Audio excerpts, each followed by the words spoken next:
Hi കൂട്ടുകാരെ. Beauty and ക്യൂട്ടിയുടെ പുതിയൊരു വീഡിയോയിലേക്ക് എൻ്റെ എല്ലാ കൂട്ടുകാർക്കും സ്വാഗതം.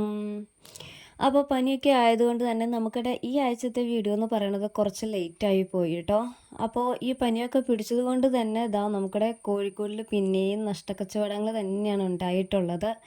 ഇങ്ങനെ പോയി കഴിഞ്ഞ് കഴിഞ്ഞാൽ എൻ്റെ ഈ കോഴിക്കച്ചവടവും പൂട്ടുമെന്ന് തന്നെയാണ് കേട്ടോ എനിക്ക് തോന്നുന്നത്. എന്നെപ്പോലെ രാശിയില്ലാത്ത കുറച്ച് ജന്മങ്ങളെങ്കിലും ഈ ലോകത്ത് കാണുമെന്ന് എനിക്കറിയാം. അങ്ങനെ കരുതിയാണ് ഞാൻ സമാധാനിക്കാറുള്ളത്. കാരണം എവിടെ തൊട്ടാലും ആദ്യം നല്ല ഐശ്വര്യമായിരിക്കും. അത് കഴിഞ്ഞിട്ട് ദേണ്ടെ കടപുഴകി വീഴുകയും ചെയ്യും കേട്ടോ. അപ്പോൾ മുട്ടയൊക്കെ ഇട്ട് തുടങ്ങി ഒരു 20 കോഴിയോളം നമുക്ക് മുട്ടയിട്ട് വരെ കിട്ടിയായിരുന്നു കേട്ടോ. അപ്പോൾ നമുക്ക് ഒരു സന്തോഷം. നമുക്കിടെ കോഴി മേടിച്ചതിൻ്റെ ഉദ്ദേശം തന്നെ മുട്ടയിടുക എന്നുള്ളതാണല്ലോ. അപ്പോൾ 20 മുട്ടയൊക്കെ കിട്ടിയപ്പോഴത്തേക്കും നമുക്ക് ഭയങ്കര ഹാപ്പിയായിരുന്നു. നല്ല ഹാപ്പി ആയിട്ട് പോയിരിക്കുമ്പോഴാണ് ഇവർ വീണ്ടും കൊത്തുണ്ടാക്കുന്നത്. എന്താ കണ്ടോ, ഇപ്പോൾ ഈ കോഴിയുടെ മൂടിയിരിക്കുന്നത് കണ്ടോ, ഒരു ഇതുപോലെ അങ്ങനെ ഒരു 3-4 കോഴികൾക്ക് മൂട് ഇതുപോലെയൊക്കെ വരുന്നുണ്ട്. പിന്നെ കൊത്തുകൂടുന്നതാണ് ഏറ്റവും വലിയ ഇഷ്യൂ. ഇപ്പം നമുക്കിടെ ഒരു കോഴി ചത്തുപോയതും കൊത്തുകൂടി തന്നെയാണ് കേട്ടോ. കൊത്തുകൂടിയിട്ട് അതിൻ്റെ ഉള്ളിലെ സാധനമൊക്കെ പുറത്ത് വന്നു കഴിഞ്ഞാൽ പിന്നെ നമുക്ക് അതിനെ രക്ഷിച്ചെടുക്കുക എന്നുള്ളത് പോസിബിളായിട്ടുള്ള കാര്യമല്ല. നമ്മൾ എത്ര മരുന്ന് തേച്ചിട്ടും കാര്യമില്ല, അത് ചത്തു പോകത്തേ ഉള്ളൂ കേട്ടോ. അങ്ങനെ നമുക്ക് ഇന്നൊരു കോഴീനെ നഷ്ടപ്പെട്ടു. അങ്ങനെ ടോട്ടൽ 2 കോഴി നമുക്കിപ്പോൾ പോയിട്ടുണ്ട്. ഇങ്ങനെ കൊത്തുകൂടി ഇനി എത്ര എണ്ണം ഉണ്ടാവും എന്നൊന്നും നമുക്കറിയത്തില്ല. കാരണം വേറൊന്നുമില്ല, ഇതിന് വേണ്ട കാൽസ്യം പൗഡർ എല്ലാം നമ്മൾ എല്ലാ ദിവസവും ഡെയിലി ഫുഡിൻ്റെ കൂടെ ഒക്കെ കൊടുക്കുന്നുണ്ട്. എന്നിട്ട് കൊത്തുകൂടലിന് ഒരു സൊല്യൂഷൻ ഇതുവരെ എനിക്ക് കിട്ടിയിട്ടില്ല. ഇപ്പോഴും അതുങ്ങൾ ഒരു കൂട്ടിൽ നിന്നും മറ്റേ അടുത്ത കൂട്ടിലിടുമ്പോൾ ആരെങ്കിലുമൊക്കെ കൊത്താൻ കാണും. തൂവലില്ലാത്ത കോഴികൾക്കാണ് മെയിനായിട്ട് ഈ കൊത്ത് കിട്ടുന്നത് കേട്ടോ. അതുങ്ങൾക്കിടെ ഇങ്ങനെ കൊത്തിയിട്ടാണ് അതുങ്ങൾക്ക് പുറത്ത് വന്നിട്ട് അതുങ്ങൾ ചത്തു പോകുന്നത്. അപ്പോൾ ഇനി എനിക്കറിയത്തില്ല എന്താ നമ്മൾ ഈ കൊത്തു കൂടുന്നതിന് ഇനി എന്നാ സൊല്യൂഷൻ എന്നുള്ളതും എനിക്കറിയത്തില്ല. അതുകൊണ്ട് തന്നെ എനിക്ക് തോന്നുന്നില്ല ഇതങ്ങ് നല്ല രീതിയിൽ പോകുമെന്ന് തോന്നുന്നില്ല. ഓരോ മാസവും ഓരോന്ന് എന്ന രീതിയിൽ ഇപ്പം മനസ്സിലങ്ങനെ പാകപ്പെടുത്തിയേക്കുക. എനിക്കിത് പുത്തിരിയല്ലല്ലോ, ആദ്യത്തെ സംഭവമൊന്നുമല്ല. അതുകൊണ്ട് മനസ്സിനെ അതിനെ പാകപ്പെടുത്തി ഇങ്ങനെ വെച്ചേക്കുവാണ്. എന്തായാലും ഞാനിപ്പോൾ വാഴപ്പിണ്ടിയൊക്കെ മാറ്റിയിട്ട് നമുക്ക് കുപ്പിയാണ് കേട്ടോ ഇപ്പോൾ വെച്ചേക്കുന്നത്. അപ്പോൾ ഇനി ഞാൻ പറഞ്ഞില്ല, മൂട് ചീലിൻ്റെ ഇതൊക്കെ വന്നേക്കുന്നത് ഇനി വാഴപ്പിണ്ടിയൊക്കെ കഴിച്ചിട്ടാണോ എന്ന് നമുക്കറിയത്തില്ല. അപ്പോൾ അത് കാരണം അതൊക്കെ മാറ്റിയതാണ്. ഇപ്പോൾ കുപ്പി വെച്ചിട്ടുണ്ട്. ഇപ്പോൾ കുപ്പി ആയതുകൊണ്ട് തന്നെ അതുങ്ങൾ കൊത്തിയിട്ട് അതുങ്ങൾക്ക് ഉള്ളിലേക്ക് കയറ്റാനൊന്നും പറ്റിയല്ല. ഞാൻ തുണിയിട്ടു വാഴപ്പിണ്ടി ആണെങ്കിൽ അതുങ്ങൾ കൊത്തി ഉള്ളിലേക്ക് കയറ്റിക്കൊണ്ട് പോകുമായിരുന്നേ. അപ്പോൾ ഇതാകുമ്പോൾ വലിയ വിഷയം ഇതുവരെ വന്നിട്ടില്ല.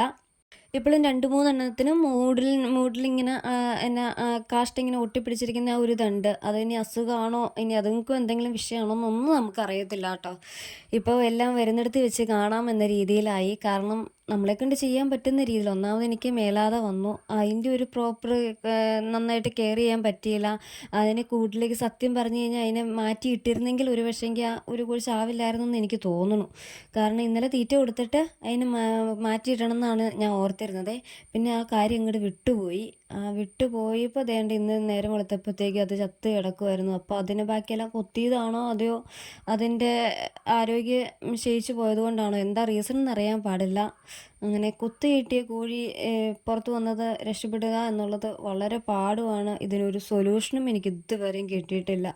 കാൽസ്യം പൗഡറൊക്കെ നമ്മൾ എന്നും കൊടുക്കുന്നുണ്ട്. പക്ഷെ എന്തുകൊണ്ടാണ് ഇങ്ങനെ കൊത്തുണ്ടാക്കുന്നതെന്ന് എനിക്ക് സത്യം പറഞ്ഞാൽ അറിയത്തില്ല കേട്ടോ. പൂവൻകോഴി കൊത്തുമെന്ന് കേട്ടിട്ടുണ്ട്, പിടക്കോഴി കൊത്തുന്നതായി ഇപ്പം അനുഭവത്തിൽ നിന്ന് മനസ്സിലായി. അങ്ങനെയാണ് നമുക്കിടെ കോഴി വിശേഷം. അപ്പോൾ ഈ കച്ചവടം ഇനി എത്ര ദിവസത്തേക്ക് ഉണ്ടാവുമെന്നൊന്നും എനിക്കറിയില്ല. എന്തായാലും പോകുന്നിടത്തോളം പോകാമെന്ന് കരുതി തന്നെയാണ് കേട്ടോ. വലിയ പ്രതീക്ഷകളൊന്നും കൊടുത്തിട്ടില്ല. എന്തായാലും മേടിച്ചല്ലോ. എന്തായാലും നമുക്കിടെ മുടക്കുമുതൽ എന്തായാലും കിട്ടാൻ പോകുന്നില്ല എന്നുള്ളത് 100% ഉറപ്പുമായി. എന്തായാലും സാരമില്ല, നമ്മൾ തങ്ങളുടെ തല വെച്ചതല്ലേ.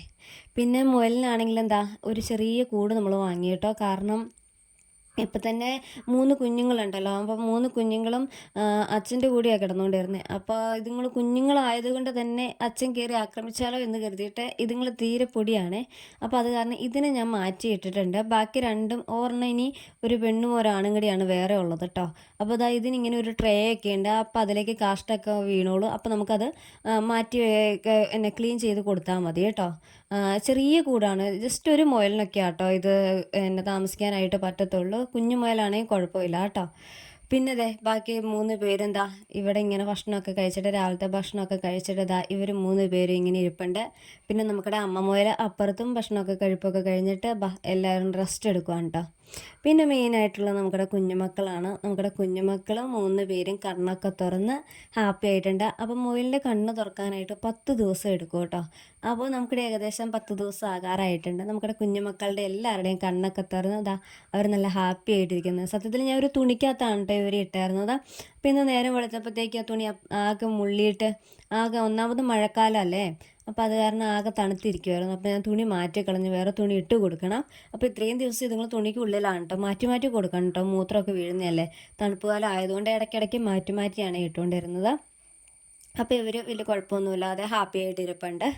അപ്പോൾ ഇന്നത്തെ വിശേഷം എന്നൊക്കെ പറയണത് ഇത്രയൊക്കെ തന്നെ ഉള്ളൂ. ഒത്തിരി സങ്കടവും ഉണ്ട്, എന്നാൽ ഇവരെ കാണുമ്പോൾ ഒരു ചെറിയ സമാധാനമുണ്ട്. എന്തായാലും നമുക്ക് മുന്നോട്ട് പോയല്ലേ പറ്റുള്ളൂ. അപ്പോൾ ഇന്നത്തെ വിശേഷം ഇത്രയേ ഉള്ളൂ. അപ്പോൾ നമ്മുടെ ചാനൽ ആദ്യമായിട്ട് കാണുന്ന ഏതെങ്കിലും കൂട്ടുകാരുണ്ടെങ്കിൽ ഒന്ന് സബ്സ്ക്രൈബ് കൂടി ചെയ്ത് സപ്പോർട്ട് ചെയ്യണേ. അപ്പോൾ മറ്റൊരു വീഡിയോ ആയിട്ട് നമുക്ക് വീണ്ടും കാണാം. അതുവരേക്കും ടാറ്റാ, ബൈ.